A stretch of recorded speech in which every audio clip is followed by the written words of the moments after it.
Hello everybody, and thank you for tuning in to the weekly report. The Vietnamization of Ukraine. As Ukraine's defeat in the war moves closer, the neocons are desperate to draw the U.S. further into the fight. Over the weekend, former U.S. State Department official Victoria Nuland told ABC News that the U.S. must help facilitate Ukrainian missile attacks deep inside Russian territory. The Biden administration has to this point avoided involvement in such attacks, likely because Russian President Vladimir Putin has warned that Russia will strike any facility that supplies or facilitates strikes inside of Russia, wherever they may be.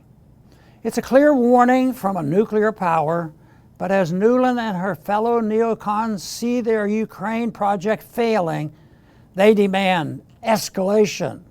This is just what they did in their previous disastrous projects like the Iraq War, the attacks on Syria and Libya, and the 20-year occupation of Afghanistan.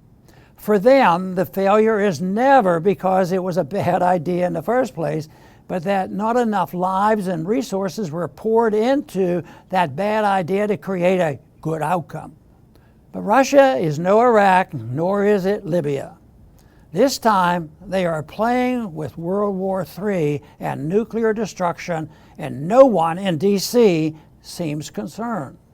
Last Thursday, the chairman of the Joint Chief of Staff, Charles Brown, said that NATO trainers deployed within Ukraine was inevitable.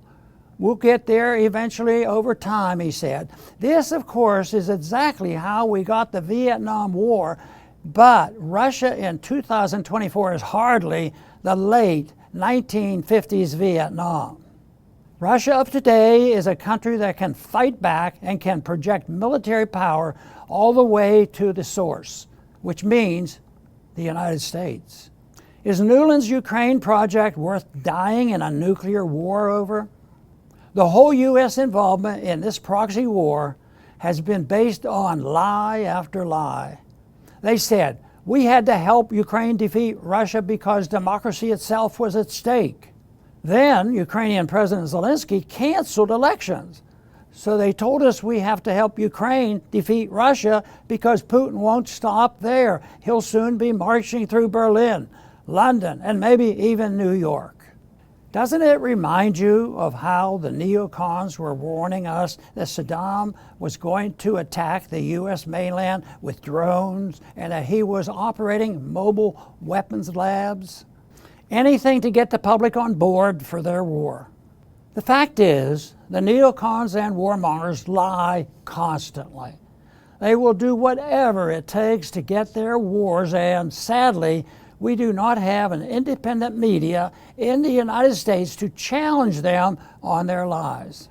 Our media is so closely tied to the military-industrial complex that it is also a stakeholder in war profits, that they aren't going about to rock the boat. Anyone who thinks we cannot get sucked into another war like we were with George W. Bush's lie that Saddam Hussein had weapons of mass destruction is not paying attention. It is happening again in real time. The fact is, we live in a deeply corrupt society dominated by individuals who do not believe in truth. When you don't believe in truth, you will have no qualms about manipulating others to do your will. So unless they are stopped, neocons like Nuland will demand more attacks on Russia, more U.S. troops in Ukraine, more escalation. Until Russia fights back, then it will all be over. Is this what we want?